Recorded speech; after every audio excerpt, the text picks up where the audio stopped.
Bonjour à tous, je suis Arnaud Limite. Aujourd'hui, je vais vous présenter le panneau solaire professionnel PowerTech. Il transforme la lumière en électricité. Et avec, je vais également vous présenter la petite powerbank externe qui va avec. Elle fait 5000 mAh.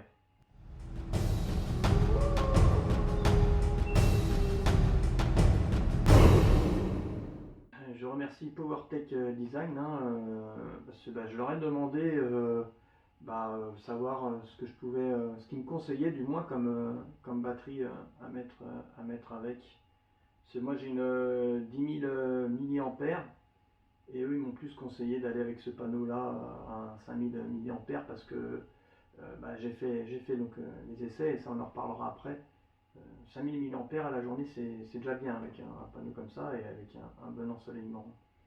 Après, il faut voir ce que vous amenez avec vous comme matériel que vous allez recharger. Moi j'ai donc mon Osmo Pocket, j'ai mon téléphone, ma montre et puis ma frontale. Donc aujourd'hui je vous présente le panneau solaire professionnel PowerTech qui m'a été conseillé par d'autres trekkers et je les remercie. Avec ce panneau solaire, vous allez pouvoir recharger donc tout ce qui est tablette, téléphone, appareil photo, petite caméra et même un drone, les batteries de votre drone. Alors soit vous branchez directement les appareils sur le panneau ou alors vous passez par une powerbank. Donc il est protégé. Ils disent comme quoi on peut passer directement par le panneau solaire. Moi je préfère brancher ma powerbank et après de la powerbank directement à l'appareil que je dois recharger si je veux recharger en cours. Généralement je recharge ma powerbank et après je m'occupe de charger mes appareils avec la powerbank. Sauf si celle-ci je vois qu'elle est déjà complète. Histoire de gagner un peu plus en autonomie, je vais brancher directement mes appareils dessus après, Enfin, en passant toujours par le powerbank. Voici le panneau solaire avec marqué PowerTech dessus. Hop, je retire ça. Généralement, quand vous le recevez, donc il y a bien un cordon avec qui est séparé. Ça, c'est le cordon qu'on branche directement à la prise USB ici. Donc attention, le panneau solaire est dit étanche et très résistant. Mais le port USB n'est pas immersible. Donc il faut faire attention. S'il vient beaucoup pleuvoir, arrangez-vous de le mettre dans ce sens-là. Comme ça, l'eau va venir couler comme ça. Si vous le mettez là, l'eau va venir directement au niveau du port USB. Ce serait dommage de le flinguer. Alors, on va le déplier. Hop, voilà. Quand je le déplie, voilà la place qu'il prend. Il est relativement léger. J'ai fait la pesée que je vais vous montrer tout de suite.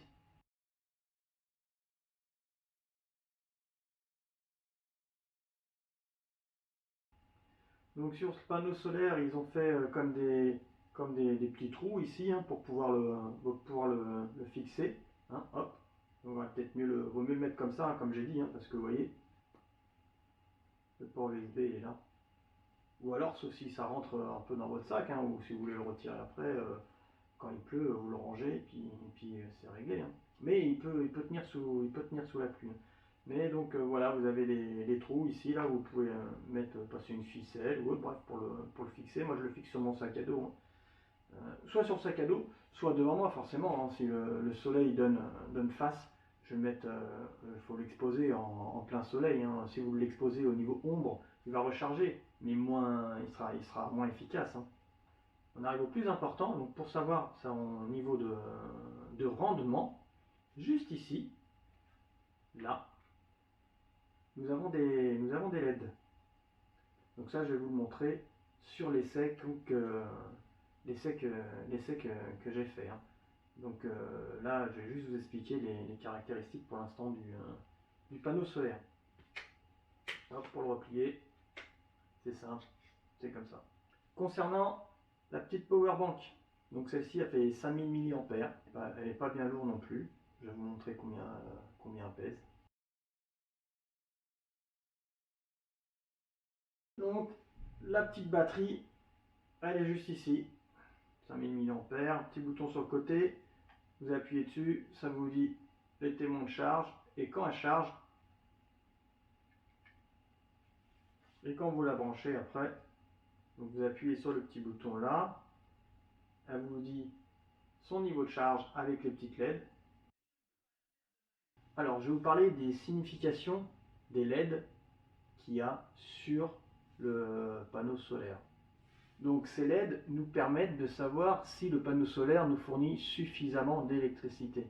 Donc, sur le panneau solaire, il y a une LED à droite, une LED à gauche. La LED à droite s'allume en rouge. Celle-ci indique comme quoi le panneau solaire fournit de l'électricité. Alors après, vous avez la LED à gauche. Cette LED à gauche, elle vous sert d'indicateur pour optimiser son exposition au soleil. Donc celle-ci, quand elle va s'allumer en bleu-violet, ça voudra dire comme quoi elle a un rendement entre 50% à 75%. Et quand elle s'allume en vert, c'est-à-dire qu'elle a un rendement de 100%. Et quand elle n'est pas allumée, je suppose qu'elle devrait délivrer d'entre 0 à 50%. Ce serait la logique, parce qu'à partir du moment où la LED rouge est allumée, c'est-à-dire que le panneau solaire fournit de l'électricité.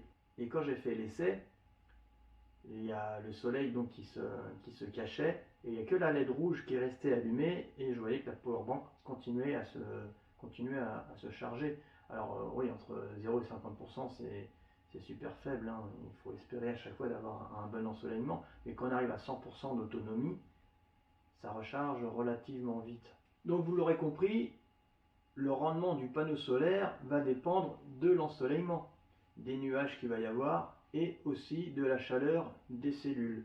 Donc vous l'aurez compris, il est fait pour marcher sous le soleil, pas sous du soleil artificiel. Ça fonctionnera pas. Une lampe à UV, tout ça, cherchez pas, il fonctionnera pas. C'est vraiment purement sous le soleil, quoi. Alors ce que je vous conseille aussi, si vous venez à brancher un appareil directement dessus, ne laissez pas votre appareil en plein soleil. Essayez de le mettre à l'ombre, parce qu'avec le soleil, lui, le panneau solaire, il le supporte, il est créé pour. Mais votre appareil, si c'est un smartphone ou autre, en plein soleil, il va chauffer, il ne va pas apprécier. Alors même si le panneau solaire, il est pliable, on utilise bien forcément, hop, les endroits où c'est fait exprès pour le replier. On ne cherche pas à le replier autrement, hein. Vous allez me dire, c'est une logique. Mais bon, on ne sait jamais, hein. Il y en a peut-être qui ont essayé de le plier dans l'autre sens, hein. Bon, il va falloir la force, hein. Mais si vous y allez, vous risquez de le casser, hein. Si vous voulez que le panneau solaire soit le plus performant possible, forcément, il faut le garder propre. Donc, juste un petit coup de chiffon dessus, comme ça. Rien d'autre. Donc le panneau solaire ne stocke pas directement de l'énergie puisqu'il n'a pas de batterie.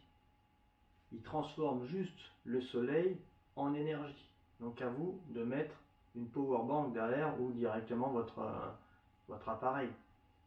En sachant que si vous mettez par exemple un téléphone portable directement dessus et que l'ensoleillement vient à baisser, le téléphone, un coup il va charger et un coup il va s'arrêter. Un coup il va charger, un coup il va s'arrêter. C'est pas forcément bon pour les appareils électroniques, c'est pour ça que moi je préconise de brancher la power bank au panneau solaire et votre appareil à la power bank. La power bank va recharger et va toujours délivrer, si elle n'est pas vide bien sûr, va toujours délivrer à votre appareil une énergie constante. Alors une chose à savoir, c'est quand le panneau solaire ne fournit plus assez d'énergie, le soir, vous l'avez rentré, vous l'avez plié, mais vous avez laissé votre power bank ou votre appareil branché dessus, il y a une diode anti-retour sur le panneau solaire, donc ça ne déchargera pas votre appareil. Donc ce panneau solaire, il délivre jusqu'à 6,4 watts et 5 volts. On est parti pour l'essai en extérieur. Bon, je vais vous montrer là en le mettant en plein soleil, hein. Donc tant que c'est fermé, on voit qu'il n'y a aucune LED qui est allumée. Et à partir du moment où on va l'ouvrir, il y a une des LED qui va passer en rouge. Voilà, là on constate qu'elle passe bien en rouge. Donc celle-ci s'est allumée en rouge, donc ça veut dire qu'elle prend bien le soleil. Et ça veut également dire donc forcément qu'elle délivre de l'énergie. Après, il suffit de l'orienter et là tout de suite on voit qu'elle s'allume bleue. Donc là, comme la LED s'est allumée bleue, ça voudrait dire que le panneau solaire est environ à 50 jusqu'à 75% de ses capacités. Après, il suffit de bien l'orienter, hein, et là on constate tout de suite que ça passe au vert. Donc là, on peut voir, hein, dès qu'il y a une couverture nuageuse, le panneau solaire a un rendement moins important. Et dès que le soleil revient, on voit, hein, que tout de suite le bleu-violet revient, puis là il se remet au vert.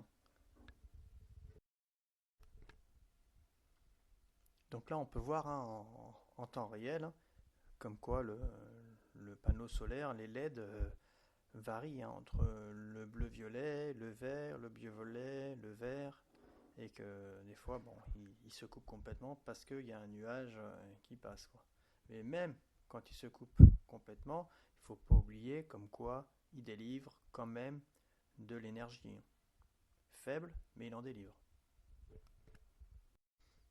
Donc là, on peut voir, hein, sur la batterie comme quoi les LED clignotent. Donc elle prend bien une charge. Donc nous voilà à nouveau à l'intérieur. J'ai fait d'autres essais par rapport à celui-là. Sur une journée où il y avait un très bon ensoleillement, la LED passait du vert au bleu-violet, donc j'étais entre 50 à 100% si je prends en considération les deux LED. Et j'ai mis environ 7 heures, entre 7 heures à 8 heures pour recharger ma powerbank de 5000 mAh au complet. J'espère que j'ai été assez précis. Si vous avez d'autres questions concernant ce matériel, bah laissez-moi un petit commentaire. Et si vous voulez voir mes treks, bah c'est en dessous ou vous allez directement sur ma page. Allez, je vous remercie et bon trek à vous.